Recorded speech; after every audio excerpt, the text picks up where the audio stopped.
Hello, this is Conversations with the Flick Critic. I'm your host, John Smithstad. Each week, I introduce you to a wide range of remarkably creative and inherently interesting people, representing a broad spectrum spanning the world of entertainment. I invite you, as always, to listen, learn, laugh. Today's guest, this is going to be fun.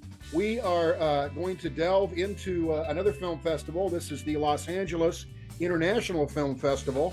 This is the director of the festival, coming to us from England. Her name is Natasha Marburger. Thanks for joining us on Conversations with a Flick Critic. Oh, thank you for having me. I'm delighted to be here. The festival starts in November. We're recording this in early October, so you will have plenty of time to gear up for the festival, as it were. When it starts in Los Angeles, you know, I like to start off, particularly with festivals, to kind of get an idea of the history, Natasha, and the background of the Los Angeles International Film Festival. You know, when did it start? How has it progressed? Maybe some of the films that have been debuted at the festival. Just kind of give us a rundown on the background and the history of the LA International Film Festival, if you would, please. Yeah, so the festival has been going for 3 years. So not very long. Okay. We set it up in 2020, and then of course the pandemic hit. So this will be actually our first live edition. Oh, great. Okay, awesome. Yeah, cool. I know, I'm really excited. I'm really pleased it's coming together. So we'll be there with audiences and filmmakers, and the mission behind the Los Angeles International Film Festival was to create another opportunity for people to showcase their work. Also, LAIFF runs at the same time as the American Film Market, also in Santa Monica.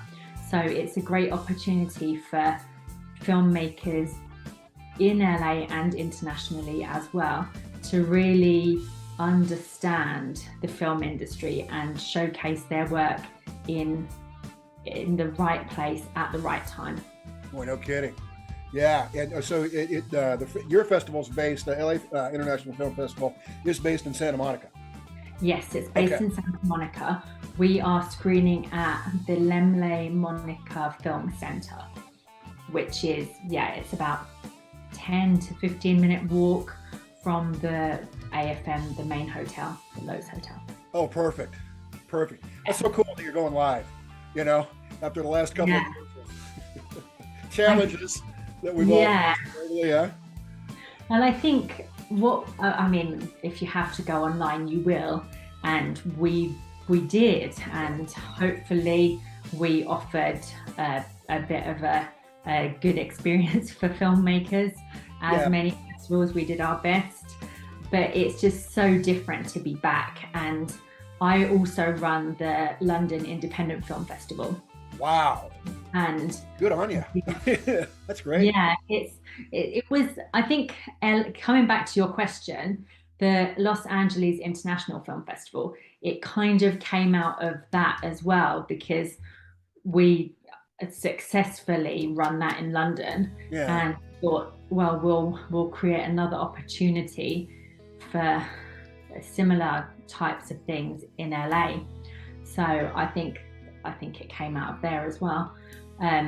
But yeah, I think people are really ready to come back out and do things. All the events and festivals and things I've been involved in, and the ones I've done myself, they're just, you know, there are so many people wanting to attend things, and it's great to see that all the community is back. It's very exciting. Well, it is, and it's about time, and we all understand that what we've been dealing with here the last couple of years all around the world. But here we have football, and they're filling up the stadiums again. Major college football, the NFL, there it's soccer. I see you're filling up stadiums again, the way it should be. And now with festivals, people are actually coming back. They're in the seats, and it's fun.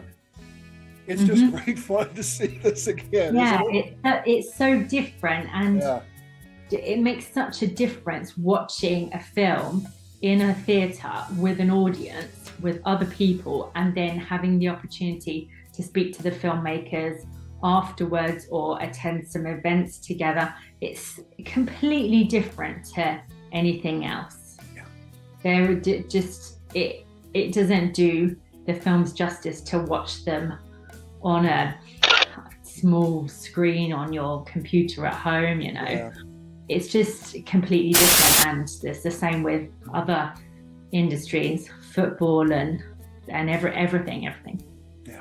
Well, it's the joy and the fun of the festival experience, and that's what's been missing, and it's back strong, and it's just wonderful to see. So this year's Los Angeles International Film Festival, we obviously want to focus on here and spotlight. What do you want us to know about this year's festival, Natasha? What would you like to share in terms of the event and some of the films that we can look forward to seeing? Yeah, so we run the 1st to the 6th of November.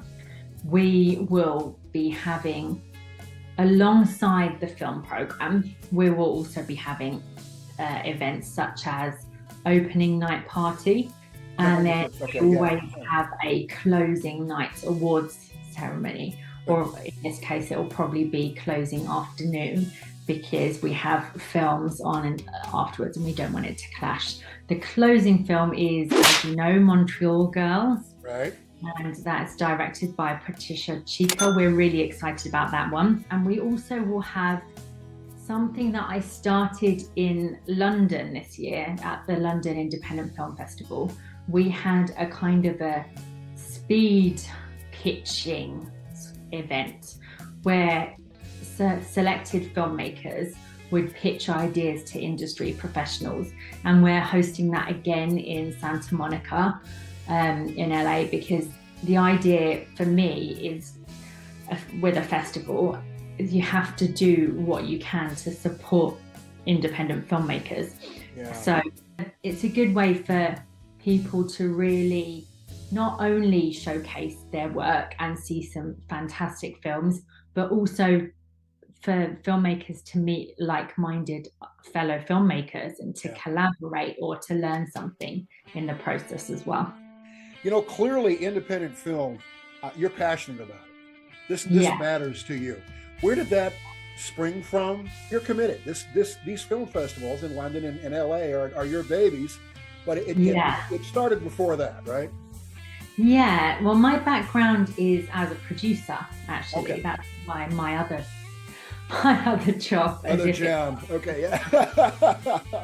Yeah. But so I'm passionate about having opportunities and really being able to take the next step as a filmmaker, because I know how hard it is, and I've seen it from the other side. I know what kinds of things we need more of and what kinds of events are beneficial to filmmakers. So I think I've got a unique perspective because I see things from both sides. Yeah. And I think that really helps. And then, I don't know, before that, I always wanted to be a filmmaker. So that's way back when. Yeah. But a common story, particularly with the film festival directors I talk to, but they need to be involved in the craft, right? In the in the mix, and quite frankly, in the magic, which kind of takes, you know what I mean? Yeah. And I think there's with the film industry, there's no right way or wrong way of doing anything. If you're a doctor, you follow certain things and then you're a doctor. When you're a filmmaker, there's just so many different things, and you don't know what the good things to do, the right things to do, the right people to work with, and then maybe your project fits for some parts of the industry, some audiences, other audiences it's not for them. So it's such a beast to manage, really. There's so many things, and I think a film festival, and what I'm trying to do, is just show different opportunities, connect people, offer some at least ways to learn or ways to connect with others, because then that's one part we can help with. That's very cool. And again, clearly this is close to your heart. Do you remember, and I'm sure you do, when you fell in love with movies, Natasha? Because clearly you have. I have, I know. That's why I do what I do. Where you realized maybe it was a particular film or a moment, this film or this scene is moving me in a certain way, and then it just kept building from there. It's like, I really dig motion pictures, right? Yeah, I think for me, it's hard to say one specific moment. Yeah. But I grew up watching a lot of the 80s kind of, things like Jaws or Gremlins or E.T., Big all hits. of all the kind of the effects, the practical effects. Right. And I thought that was really exciting and really interesting. Yeah.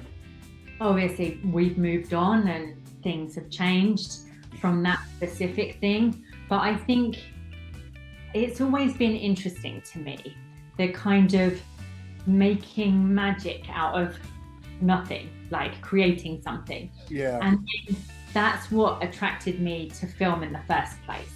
And then as a filmmaker, I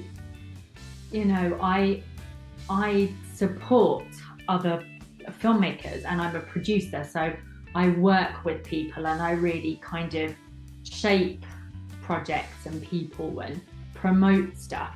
And I think then it's just another evolution where then I'm doing that same thing now with the festivals as well. A lot of time people spend hours alone doing editing or writing or whatever it is, and it makes such a huge difference when you then have people together in a space, because then you're like, actually there's more of me, I'm not completely alone, there are other people who do the same thing. It's almost like an out-of-body experience, because like you say, it's a lonely endeavor, in creating.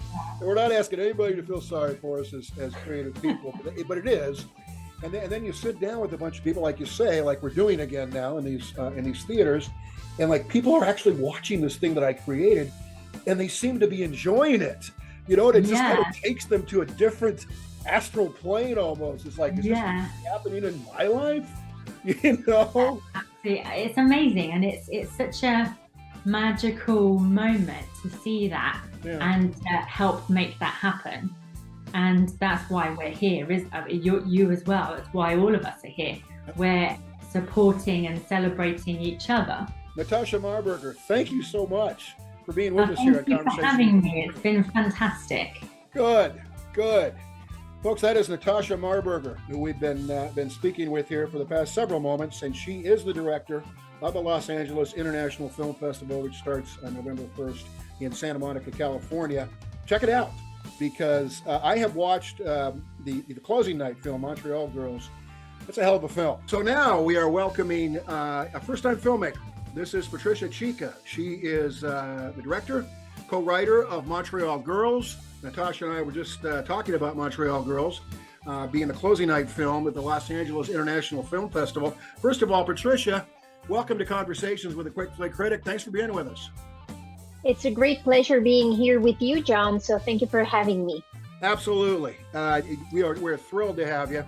Yeah, Montreal Girls, I've seen it. I think you've read my review on my blog, The Quick Flick Critic. I did. It was a great review. Thank you so much for everything you said about the film and your analysis of it. It was great. What were your feelings going into this movie, Montreal Girls, Patricia, specifically in terms of, here are some things that I anticipate and I fully expect as a first-time director, and then some things that occurred, it's like, wow, these kind of surprised me, kind of snuck up on me, but this is something that I will be aware of for the future and be able to to work with effectively, perhaps more effectively. It took a lot of years of preparation to get the movie made. First of all, because my co-writer Kamal John Iskender and I we started collaborating on the script, but it was a on and off thing in between gigs, nothing that we were pursuing full time necessarily. But then when we got the funding to make the film, we were in the middle of a pandemic. Yeah. So we had to stop production and then start again. And when we started after the first lockdown, so just imagine going back to June 2020, where there was no vaccine, no idea how to film a feature film, a romance film with a lot of intimacy and closeness from the actors, and how to deal with that on set. So that was something that I had to learn, and that truly surprised me on all, how creative you become when you are facing such a enormous, gigantic challenge. Out of necessity, sure. Yeah. Out of necessity. And what I've discovered about myself is that I'm a chi energy educator. So I work with energy in my daily life, in my creative process, and I really utilize the tools of energy connection and understanding consciousness and meditation and staying zen and balanced. And I taught those tools to the cast and crew. And that's really what helped, especially the actors, to find that closeness, that intimacy when they had to be 6 feet apart at all times. Oh man, yeah. That's but the film is sexy. It's very intimate. It's heartfelt and emotional. And you don't really feel that we suffered, or the film suffered from being in the middle of a pandemic, because just setting that intention of staying connected and staying close and intimate despite the distancing, it really helped everyone to go through it. Yeah. Well, I'll bet I've talked to, obviously recently, so many independent filmmakers. That's who I primarily interview, who've mirrored a similar experience to you, Patricia, where they had to deal with this pandemic. These are the limitations, the way they exist, and you got to deal with them. And it's remarkable to me how resourceful people are, but how resilient and adaptive they are. Rather than say, well, let's just bag it, let's not do it. Putting out a quality project and production like you've done with Montreal Girls, you have to be damn proud of that. I am very proud of my team and how everyone got together to tell this story. And I couldn't have done it on my own, honestly. It took an army, it took a tribe to get this done and do it in the beautiful, harmonious way it was made, with a lot of love and intention. And the actors in it, especially Hakim Brahimi, the lead actor, he was not an experienced actor or even a trained actor. I'm really surprised by this. Yeah. So he really accepted to be trained by me for a full year before we started production, so he could learn how to become an actor and how to, find the authenticity without being in his mind, and to really allow that trust to be embodied in his performances. You mentioned Hakim Brahimi. He was so natural, and you read my review. In my review, this is an odd word to use, and it probably doesn't make any sense, but the word that kept springing to mind for me about Hakim's performance as Rami is pastoral. He's very peace instilling. His face exudes peace. And you watch him in the middle, really, of all this turmoil, Patricia, and the way that you created and presented the story to us. The point for me of Montreal Girls is you get one go around on this earth. You get one chance. Are you doing what you want to do? And he realized, I'm not.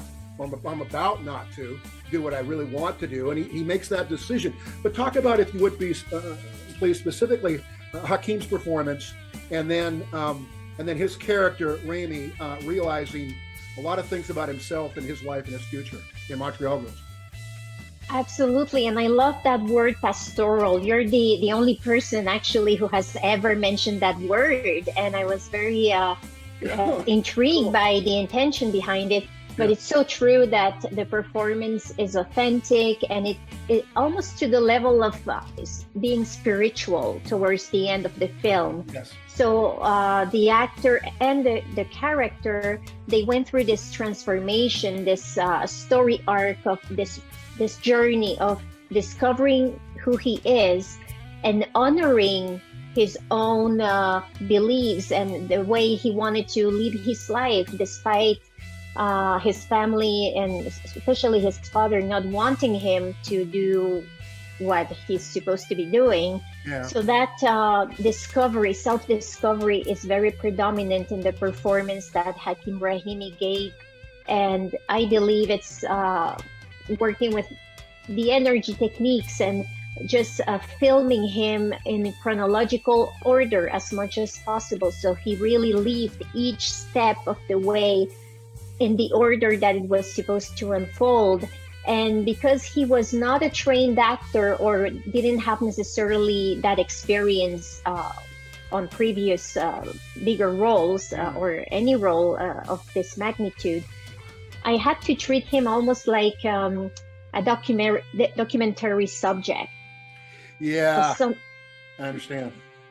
Yeah, so sometimes I told my cinematographer, just start rolling the camera, and I was just like telling him, roll the camera, to capture that moment. And then at the end of the take, we just did the end clap because I didn't want Hakim to be aware that there were cameras rolling or the sound was recording and the clap and calling the shots. We just started following him around in some moments, especially the most emotional, deeper moments where he had to cry. And I just had to allow him that space to get into the moment that would lead him to cry and not just call action and expect him to cry. So it was working on eggshells almost with a person, a real human going through all this turmoil. And because we worked that way and the crew was very open, I told everybody that's how we're going to work with this actor. And you have to be open-minded enough to work in almost like a hybrid between drama and documentary. And we ended our days on time, believe it or not. It's not like it took longer. Actually, it took less time just to allow him the space to be in the moment, capture the moment, and that's it. You don't need to repeat the take because the moment is authentic and truthful. You know, Patricia, seriously, that's a wonderful approach. I don't know. In fact, I'm just going to say that not all directors would do that. They would expect, a performance on demand. And clearly you are about feelings and about emotions and about tapping into those. And you realized as the director that's not going to work. That's not going to give me the most effective performance that I need from Hakim and his character Rami if I just say, okay, we've got to get this done now, go, right? It wasn't going to happen the way it should. Well, as a director, it is my responsibility and my duty to support my actors and my team. Sure. I'm there to bring the tools and the support they need so they could excel and be at their highest potential. Because if I demand this is how we're going to do it, and it's not going to work out with people who are not trained to be actors. Yeah. And the casting process was done with the focus that whoever is in this movie is going to already be the character almost. I come from a documentary background, so that's how I usually proceed on my productions. So It was very natural to me to work that way. What was the overall initial inspiration for this film? Because here's a film, Tricia, you know this, where the characters could have been stock characters. They could have been, paper doll cutouts, and they weren't. There's depth to these people that we meet, these characters we meet in Montreal Girls, and in the end we find out they're complex. They didn't seem to be, but they really are. Particularly the three main performers you have in your film. Talk about that, if you would, and talk about the original inspiration and just the germ of the idea of here's something that I want to explore, and I'd like to make a feature film about it. Absolutely. The original idea started with the title Montreal Girls, believe it or not. Wow. And it's my co-writer and co-creator, Kamal Jalniskander, many, many years before we even started being in production. We were at the film festival in Oaxaca, at the Oaxaca Film Fest.